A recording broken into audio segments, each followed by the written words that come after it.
test it by putting blocks. So you can have in your OPD blocks which you can place between the leg and ask the patient to stand and see how much is the limb length discrepancy which is apparent.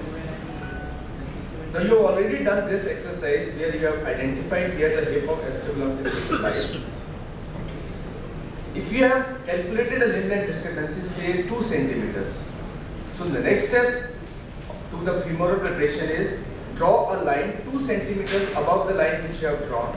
This is called as index line. Okay?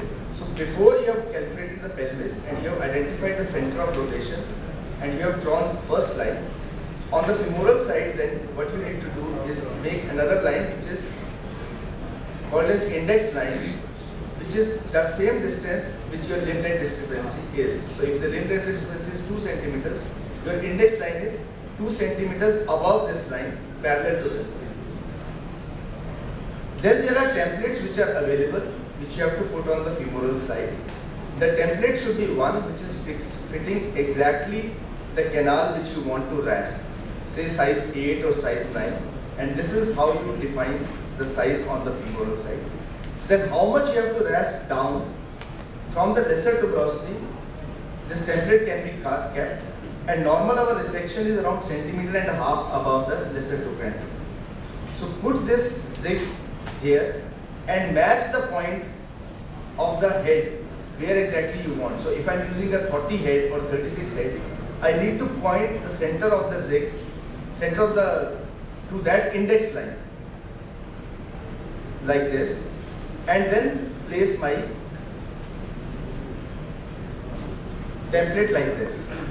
Once this has been placed, you know that these are the distances which you need to calculate and write it with a pen. Number 1, how much is the head above the trochanter? Number 2, how much is the distance between the head and the lesser trochanter? And number 3, how much is your rasp or your template above the lesser trochanter? If you note these 4 distances, during surgery you can reproduce all of these 4 distances by when you put a rasp. You can see how much your rasp is proud as far as lesser trochanter is concerned, that is distance 1. How much is your rasp under the greater trochanter? Number 2. How much is your head above the greater trochanter? Number 3. And how much is the distance between the center of the head and the lesser trochanter? Line 4. So these distances, if you have calculated and written on a piece of paper before surgery, you can actually represent exactly all of these distances when you put a rasp. So once you have put and done a neck resection and put either a trial or a rasp inside, once head is in place, you can reproduce all of these distances, like how much high your head is in the surgery, which you had already written during the preoperative planning, how much your head is high as far as greater trochanter is concerned, what is the distance between the lesser trochanter and your neck resection or the calcar of the prosthesis, 3, and how much is the distance which your shoulder of the rasp is gone from the greater trochanter. So you can reproduce all of these 4 ABCD steps during surgery also. So preoperatively planning, if you have written all of these distances and the sizes, you can actually try and reproduce everything back on the table, and this will restore your limb length which was short, because after surgery you have actually brought everything down depending on the distances which you had calculated. Are there any questions or you want to repeat? By this maneuver you are not changing the rotation? No, rotation is something which is never in a preoperative plan. Rotation is something which you do during surgery. So yes, you are right, anteversion and retroversions are something which you do on a surgery. You can't do version plannings on an X-ray. You can see if your wall posteriorly or anteriorly is deficient by doing a 3. It gets smaller and smaller. A very important point is you must recognize the acetabular end and the femoral end of the incision. The femoral end of the incision is the top side of the incision. The acetabular side is the bottom incision. If you are struggling with the acetabular side, there is no point extending the incision proximally. You must extend the incision distally, and the reverse is true. So don't make unnecessary long incisions. Make it as short as possible, but don't do MIS surgery. So how do you deal with a patient who comes and says, I want MIS surgery? So this is a trick that I have. I do a lot of US women who are probably the toughest to deal in this category. I've done many hundreds and hundreds of them. So if they ask me how long the incision will say, I'll say with that long. And they're all very impressed. And when I finish, I can make it out. And I always take a photograph with my finger there, and they're all mighty impressed with my MIS. But my MIS keeps changing. So aim for early ambulation and discharge. Multimodal pain control is crucial, and as arthroplasty surgeons must become a master of that. Ambulation on the day of surgery is good, at least on the next day. There's no excuse for you not ambulating an arthroplasty the next day after surgery. You're doing something wrong to the patient because all complications go up. So don't worry about the discharge time, but ambulation time is critical. Patient may discharge on the 4th day, 6th day, that's fine. But don't tell me you're ambulating on the 3rd day. You're doing something wrong to the patient. You must ambulate at least on the day after surgery, if not on the day of surgery. If you can't achieve this, ask the anesthetist to change his techniques. If you're not ambulating the patient due to pain issues the next day, or patient is vomiting, etc., etc., the anesthetist is doing something wrong. And in spite of that, if you told anesthetist still the same, then it's time you change your anesthetist. You have to do that. So, regarding the various approaches, various data, you can argue whichever way you want. As I told you, the posterior, the reported rates are 7, but if you do a good capsular closure, it comes to less than 1%. Dislocations have always been a thing, but if you again close the capsule, there's no issue with any approach. Endotopic ossification, what has been, if you look at the literature, there's no relation to the actual approach. It's more a question of how you do the surgery. So you avoid bone dust, hematoma, muscle damage, then you find that the rate of HO is exactly the same, whatever approach you use. So trauma to the soft tissue during surgical approach is more important than the closure approach. Does approach really matter? The real answer is not really. Each approach has advantages and disadvantages. What is important? Familiarity, inside possible case, attention to anatomical details for exposure and closure, and prevent bone dust, muscle damage, etc. Prevent HO. So thank you for your attention.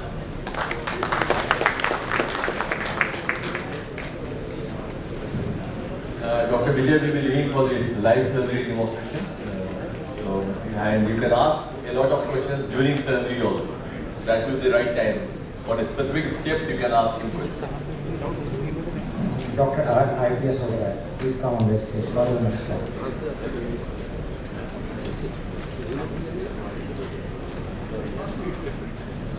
Dr. Oberoi is again from Delhi. He was in railways, left his job and now he is in what was his name? The prime Artemis in Gurgaon, with a consultant doing both hips and knees. He is holding a big event now. Maybe he will talk about it. Again, the friendship is more than 12 years, and we know each other. We keep on meeting. We share a lot of things. We shared a lot of things yesterday night also. So welcome, and again, I'm pretty sure you will be enlightened. I'm going to speak about pre-operative planning of a total hip replacement. Just give me a moment. This patient is broke down or what?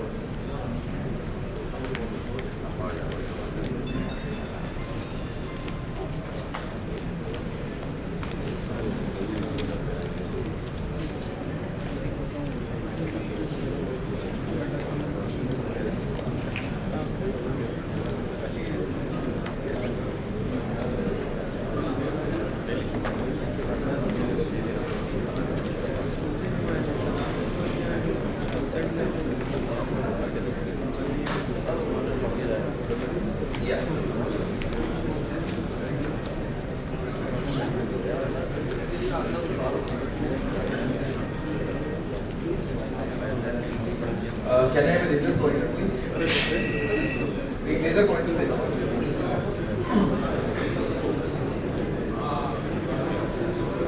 Laser pointer. Sure. Okay, friends, whenever you see an X-ray of a hip and try to plan an arthroplasty in a total hip replacement, I think there are certain things and steps which you should do to pre-operatively plan where exactly you want to put your vestibular and where exactly you want to put a femur. Preoperative planning makes your life easy, and you can reproduce all of these steps during surgery. So I think it's important whenever you see a radiograph to identify where the center of hip rotation is going to fall. Because hip is a dynamic joint, and unless and until you identify a center of rotation, where you have to bring your hip back, it's critically important. Now look into this X-ray, and this is an arthritic hip. Where exactly are you going to place your acetabulum socket? Is the acetabulum socket going to be placed here, or the center of hip rotation here or here? It's a big question mark. And such kind of deformed hips normal come to our practice.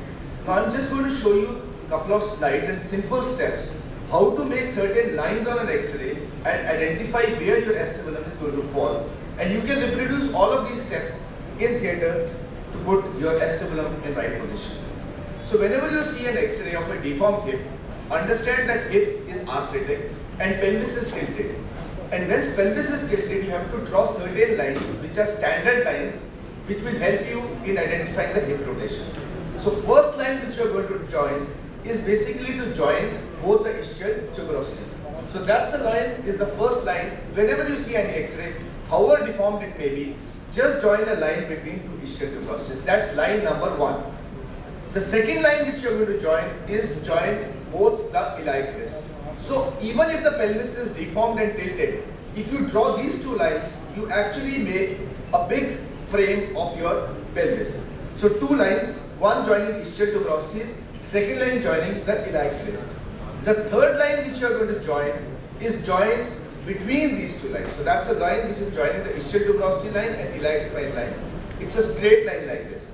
When you draw this straight line, calculate how long this line is. So if I say this line is 100 millimeters, so just write with a piece of, with a pen that this distance is 100 millimeters. Now what you need to draw, next line is a Kohler's line. So if you see the ischium and go down, so that's a line which you are going to join the next one.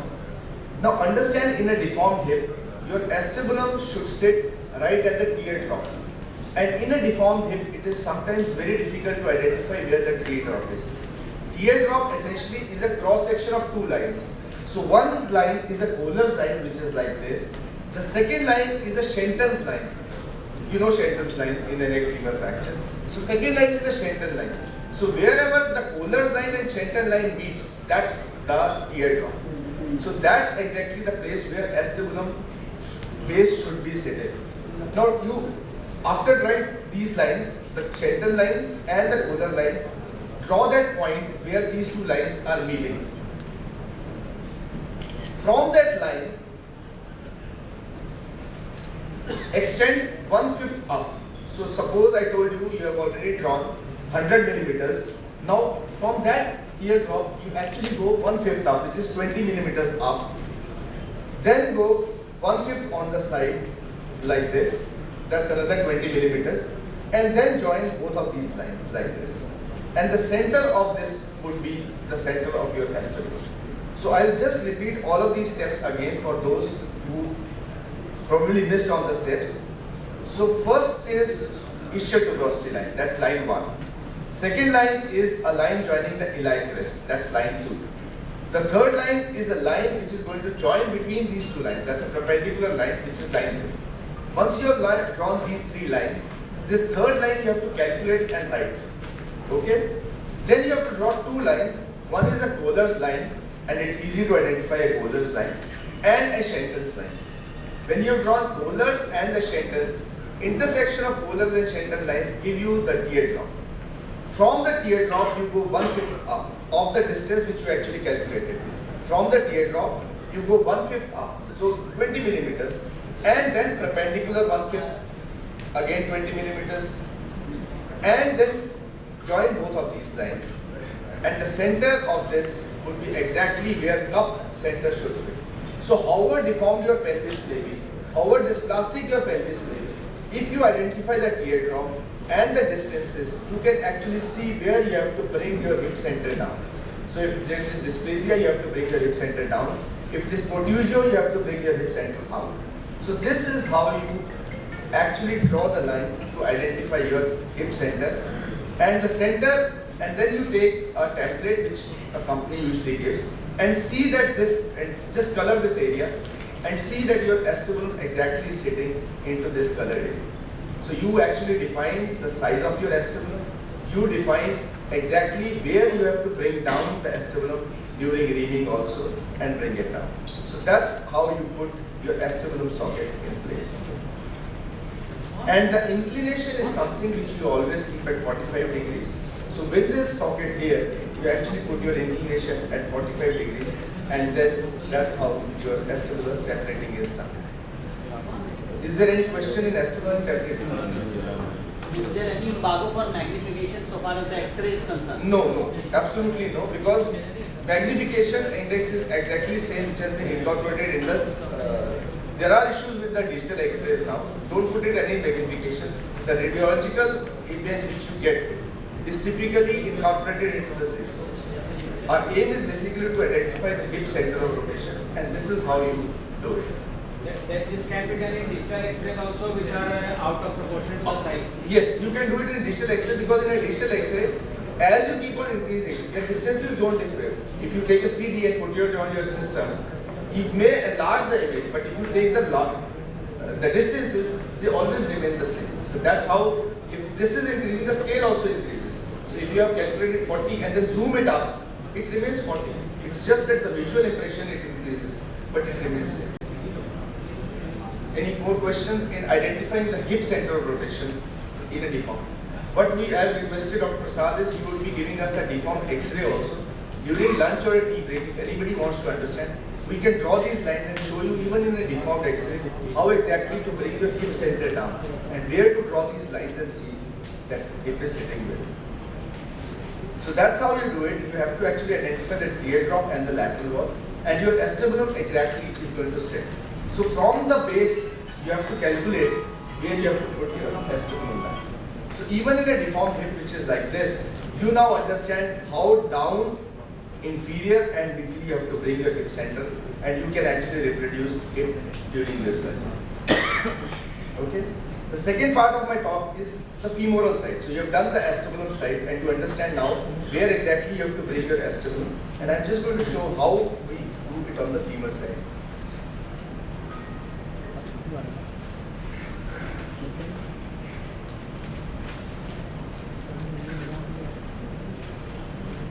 Sir, one question, sir. Yeah. So the X-ray which you have shown just right now, the Shantel line is, I think the Shantel line is much above the. What is Shantel line basically? You go from the inferior part of the pubic ramus. In this particular case, It may be broken. It may be broken. If it is a neck femur, it may be sir, can broken. you please go back to that?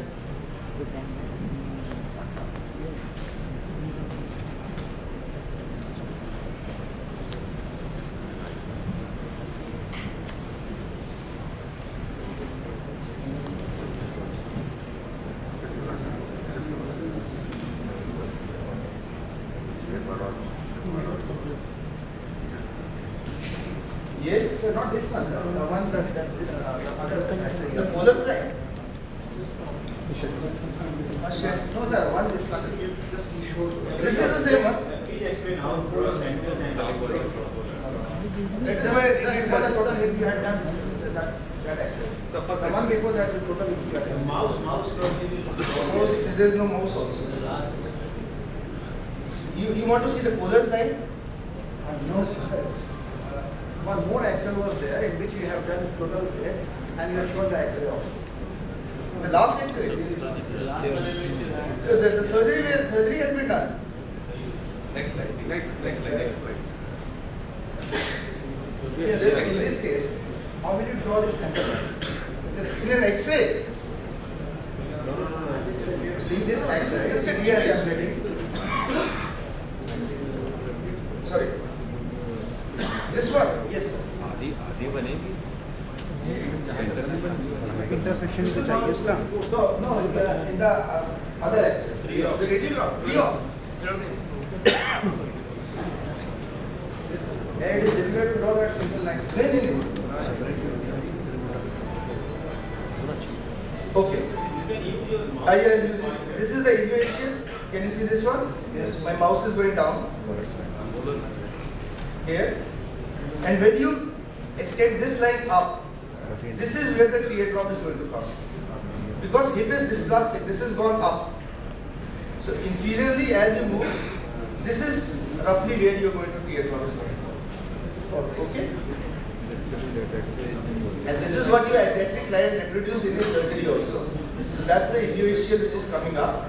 That's the inferior part of the pubic ramus which is going towards the neck of the femur, where the center line is broken whenever neck femur happens. And that's where the teardrop, these two lines are going to meet somewhere here. So that's where the teardrop is going to come.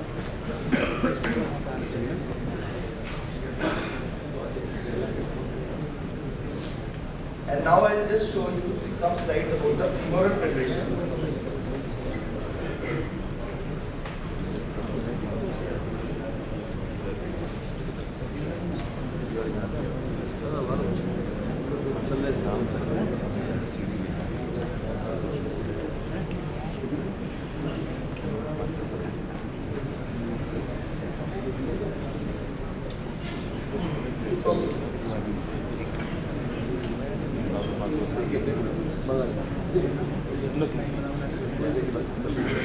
So now how do you do the femoral preparation? First step in a femur is to evaluate a limb length discrepancy. Most of these patients have shorter leg and you have to evaluate limb length discrepancy. So how do you evaluate a limb length discrepancy on an X-ray?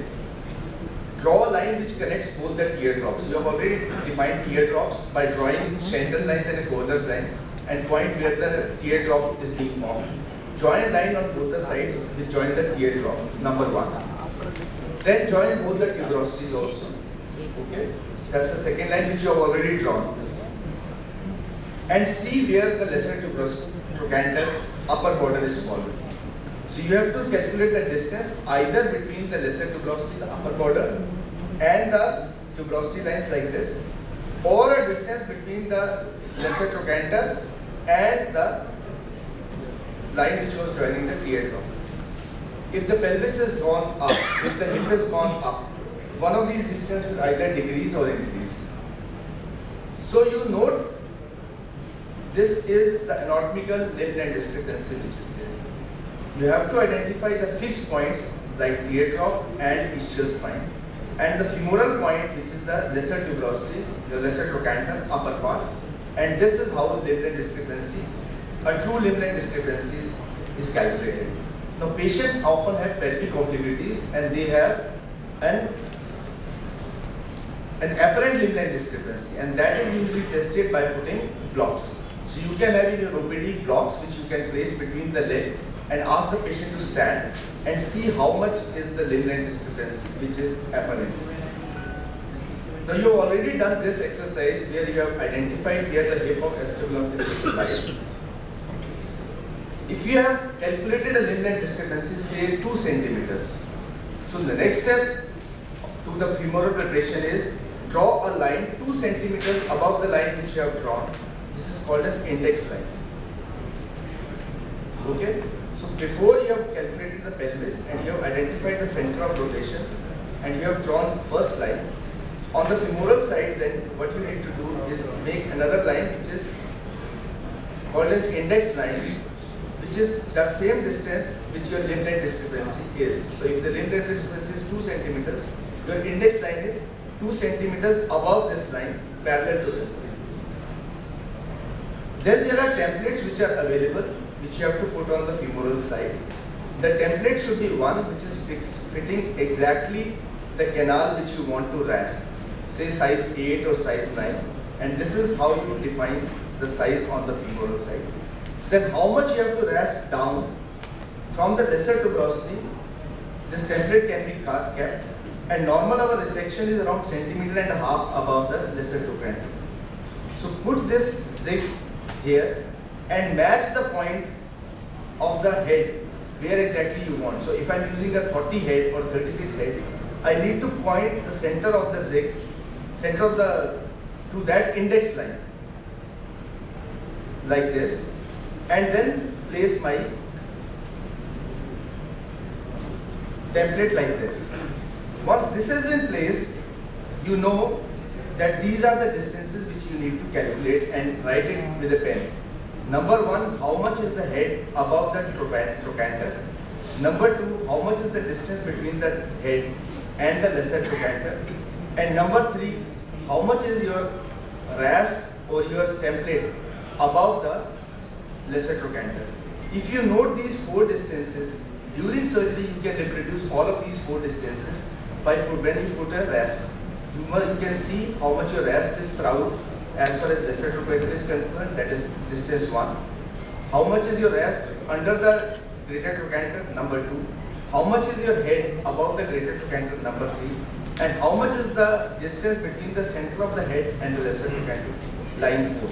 So these distances, if you have calculated and written on a piece of paper before surgery, you can actually represent exactly all of these distances when you put a rasp.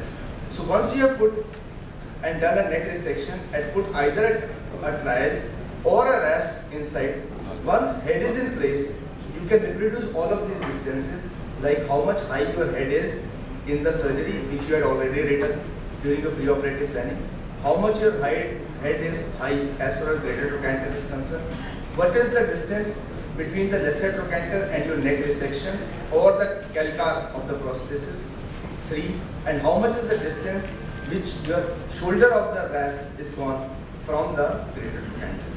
So you can reproduce all of these 4 ABCD steps during surgery also. So preoperatively planning, if you have written all of these distances and the sizes, you can actually try and reproduce everything back on the table, and this will restore your limb length which was short, because after surgery you have actually brought everything down depending on the distances which you had calculated. Are there any questions or you want to repeat? By this maneuver you are not changing the rotation point? No, rotation is something which is never in a preoperative plan. Rotation is something which you do during surgery.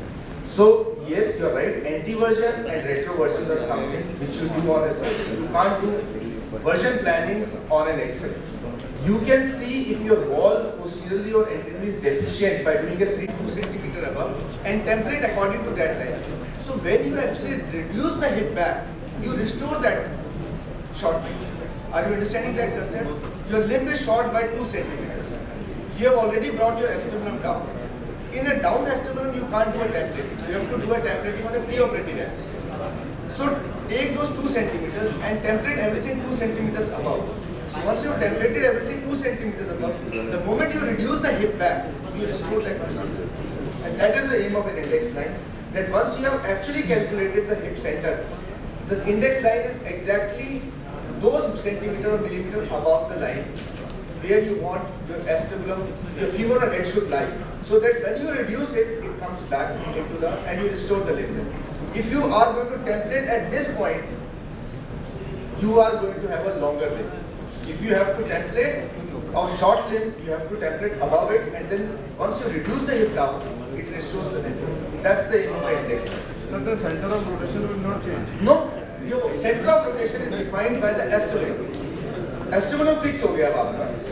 Femur अब आप ऊपर से template करोगे, पर आपने वो 2 centimetre या 3 centimetre consideration में लेके लाइन ऊपर बना दी. सारी टेम्पलेटिंग ऊपर हो रही है, पर जैसे आप हिप को रिड्यूस करोगे, आपकी लिम्ब लेंथ रिस्टोर हो जाएगी. अगर आपने इस सेंटर ऑफ रोटेशन से कैलकुलेट कर लिया, अब आप उसको रिड्यूस प्लसली में नीचे करोगे, तो लिम्ब लंबी हो जाएगी. सो जब भी आपने टेम्पलेट करना है फीमर का, जो आपकी लिम्ब लेंथ डिस्क्रिपेंसी आ रही है, उसको माइनस करना होता है. तो माइनस करने का सबसे अच्छा तरीका है, उस लाइन से ऊपर एक लाइन बना दो, माइनस हो जाएगी. और जब आपका हिप रिड्यूस होगा, आप लिम्ब लेंथ रिस्टोर करो, तब वो मैच करेगी लिम्ब लेंथ.